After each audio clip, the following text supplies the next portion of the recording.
Assalamualaikum warahmatullahi wabarakatuh. Berjumpa dalam pembelajaran pendidikan Pancasila dan Kewarganegaraan. Di masa pandemi COVID-19 ini, kita harus tetap mematuhi protokol kesehatan. Ingat pesan ibu.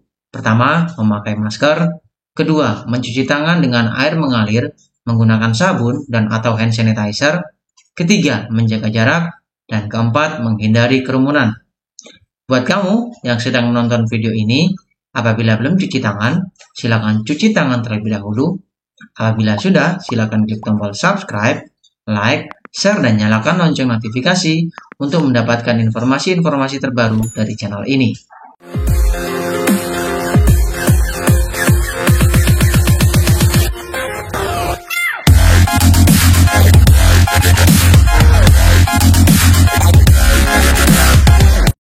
Bismillahirrahmanirrahim. Mari kita awali pembelajaran hari ini dengan berdoa.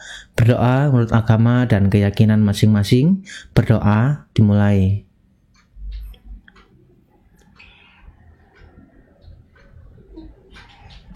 Selesai. Untuk pembelajaran hari ini masih akan melanjutkan materi minggu lalu, yaitu nilai dan semangat kebangkitan nasional dan Sumpah Pemuda tahun 1928 dalam Bingkai Bhinneka Tunggal Ika. Kalau minggu lalu kita mempelajari mengenai kondisi bangsa Indonesia sebelum tahun 1908, untuk hari ini kita akan mempelajari mengenai perintis kebangkitan nasional dalam perjuangan kemerdekaan Republik Indonesia. Namun sebelum kita memasuki materi hari ini, Pak Andi akan mereview dulu materi minggu lalu. Masihkah kalian ingat dengan materi minggu lalu? Mengenai kondisi bangsa Indonesia sebelum tahun 1908. Bagaimana kondisinya? Iya, Indonesia terjajah.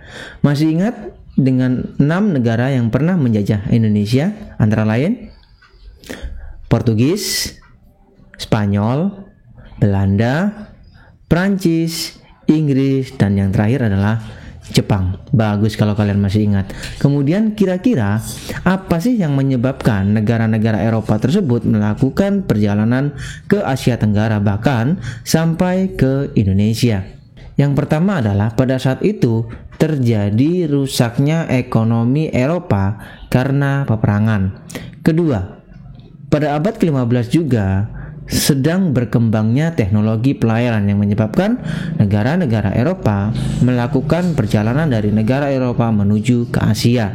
Ketiga, pada dasarnya mereka datang ke Asia untuk melakukan perdagangan. Namun di balik itu semua, negara-negara Eropa, terutama yang datang ke Indonesia, yang semula niatnya berdagang, justru mereka ingin menguasai dan akhirnya menjajah Indonesia.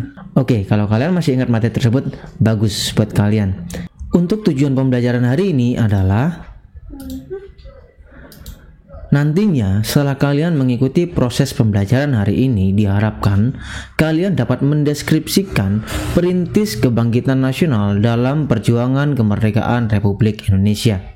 Oke, kita masuk ke materinya.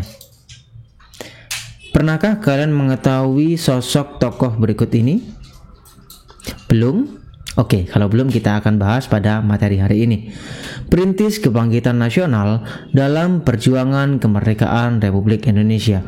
Baik, berikut ini beberapa fakta sejarah yang harus kalian ketahui. Yang pertama adalah Budi Utomo merupakan organisasi pertama di Indonesia yang bersifat nasional berbentuk modern. Mengapa dikatakan modern padahal masih di tahun 1908?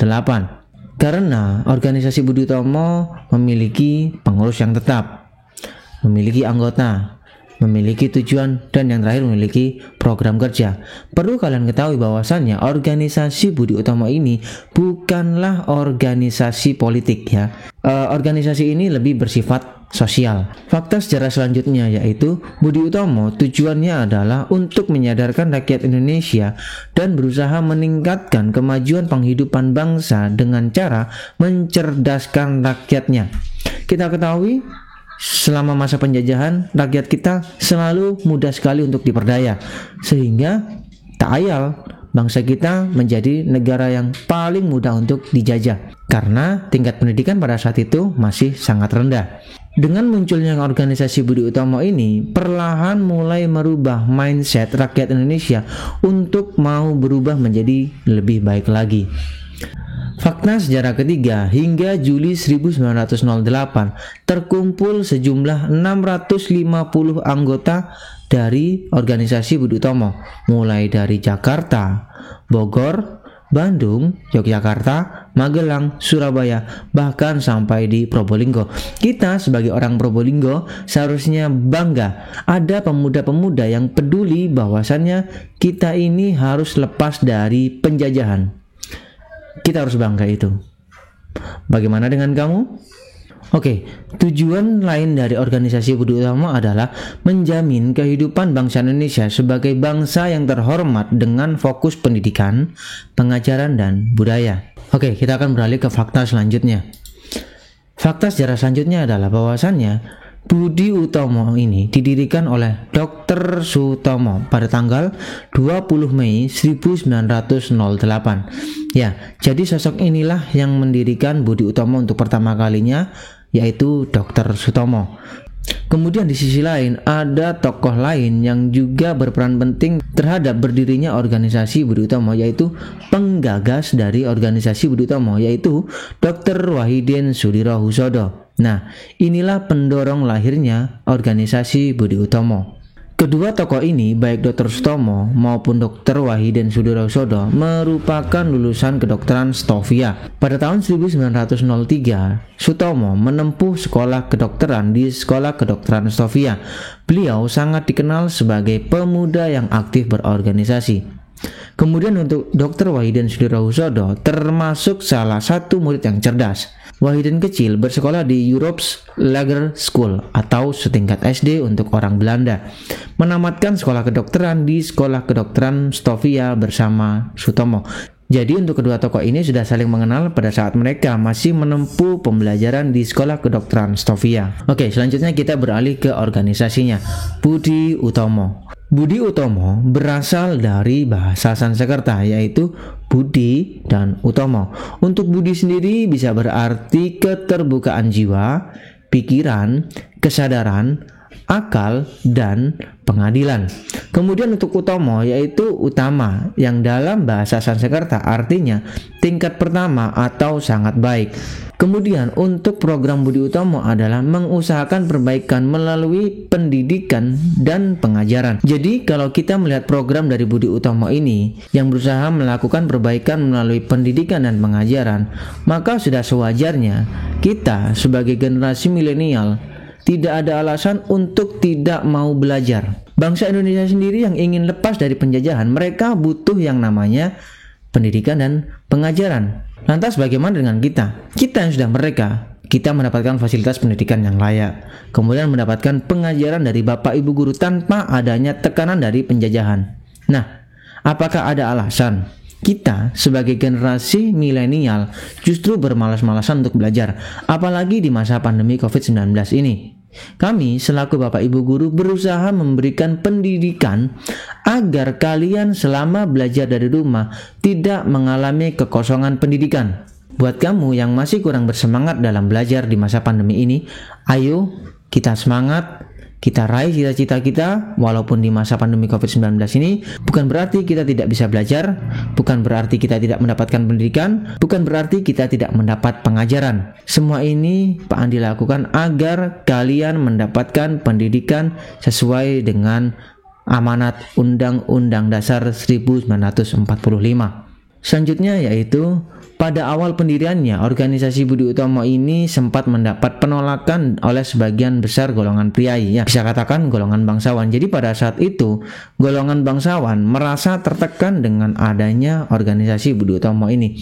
Mengapa dikatakan tertekan? Karena golongan priai pada saat itu merasa tidak nyaman dengan lahirnya organisasi Budi Utomo yang lebih menekankan pada kegiatan sosial. Kemudian dalam perjalanannya, pada tanggal 5 Oktober 1908 di Yogyakarta diadakan kongres pertama Budi Utomo, yaitu menetapkan pengurus besar organisasi dari golongan tua yang dipimpin oleh Tirto Kusumo yang pada saat itu merupakan Bupati Karanganyar.